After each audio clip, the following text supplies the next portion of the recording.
Penanganan dini pada serangan jantung tentu harus cepat dan tepat. Jangan ragu untuk meminta pertolongan segera, namun bagaimana jika terkena serangan jantung saat sendirian di rumah? Adakah cara mengatasi serangan jantung dengan kondisi ini? Jika Bapak Ibu sedang sendirian di rumah, terus kemudian nyeri dada gitu ya, nyeri dada yang tipe yang tadi saya jelaskan serangan jantung gitu ya, nyeri lebih dari 20 menit, apa yang harus dikerjakan? Nomor satu, jangan panik gitu ya, itu nomor satu yang paling penting. Kenapa? Kalau kita panik, nadi naik, tensi naik, justru memperberat serangan jantungnya. Yang kedua, telepon ya, kalau misalnya sendirian, maka boleh tanya misalnya telepon ke tetangga gitu ya atau orang yang dekat untuk datang. Ada obat-obatan yang diberikan oleh dokter. Biasanya kalau pasien dengan penyakit jantung koroner dia sudah dapat obat yang harus ditaruh di bawah lidah tuh. Kalau misalnya nyeri dada itu bisa dipakai. Namanya isosorbit dinitrat gitu ya, nitrat gitu paling gampang gitu ya atau nitrogliserin, taruh di bawah lidah atau disemprot. Nanti lihat efeknya gitu ya, apakah menghilang atau berkurang atau lain sebagainya gitu ya. Terus kemudian kalau ada obat yang bisa dikunyah gitu ya, pengencer darah, kita bilang tuh antiplatelet gitu ya, aspilat boleh dikunyah-kunyah 2 tablet gitu ya.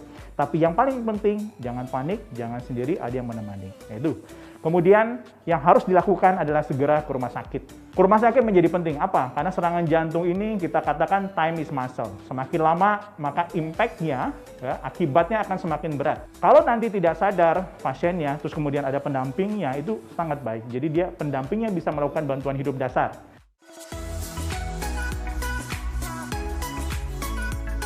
Jika Bapak Ibu sekalian menemukan ada pasien serangan jantung, terus kemudian tidak sadar, apa yang bisa kita kerjakan?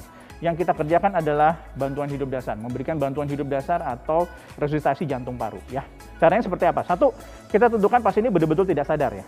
Misalnya, Pak, Bu, bangun, Pak, Bu, bangun gitu ya. Pasien kita tahu dia tidak sadar. Yang harus kita lakukan berikutnya adalah apa? Minta bantuan.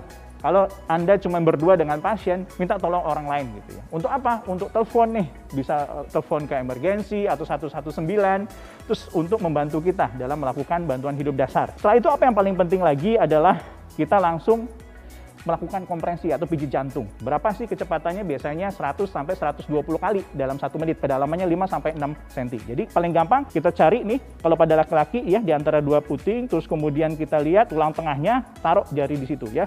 Kurang lebih 2 jari ya di atas namanya ujung dari tulang tengah ini. Terus kemudian kita lakukan kompresi ya. Tuh. Kedalamannya 5 sampai 6 cm.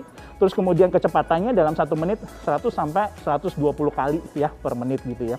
Nah, di masa pandemi COVID ini kita tidak melakukan yang disebut dengan bantuan nafas gitu ya, karena kita mencegah penularan. Apa? Karena kalau pasien ini tidak kita kenal, siapa tahu dia kena COVID gitu ya. Jadi kita tidak melakukan bantuan nafas di sini.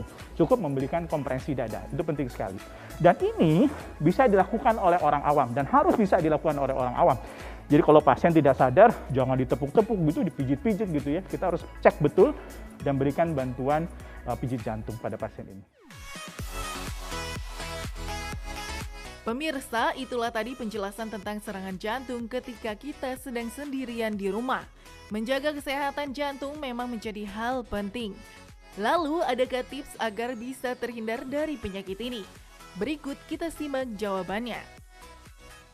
Kita tahu bahwa faktor risiko penyakit jantung koroner itu ada 5 ya. Memang satu, hipertensi. Ini bisa kita cegah dari makanan, olahraga, minum obat-obatan gitu ya. Yang kedua, misalnya dengan dislipidemia, kita sebut sebagai kolesterol yang tinggi. Kita gimana supaya kolesterolnya rendah? Kolesterol totalnya di bawah 200 ya. Kalau bisa LDL-nya di bawah 100 gitu ya. Itu kita cegah dari apa? Lifestyle, lagi-lagi dari makan, dari olahraga, kemudian dari minum obat misalnya dari dokter. Kemudian diabetes. Kita mau apa? HbA1c-nya kurang dari 7 gitu ya, sehingga nanti gula darahnya terkontrol dengan baik ya. Dan merokok tentunya berhenti merokok, tidak mengurangi rokok tapi berhenti merokok. Kita tahu bahwa rokok adalah salah satu faktor risiko ya, di harapan kita faktor risiko nomor 1 untuk terjadinya serangan jantung. Terakhir mungkin faktor keturunan, tapi itu nggak bisa kita rubah, tapi bisa kita cegah faktor lain sehingga serangan jantungnya tidak terjadi. Saya Dr. Adi Median Ambari, spesialis jantung dan pembuluh darah untuk Hidup Sehat Plus.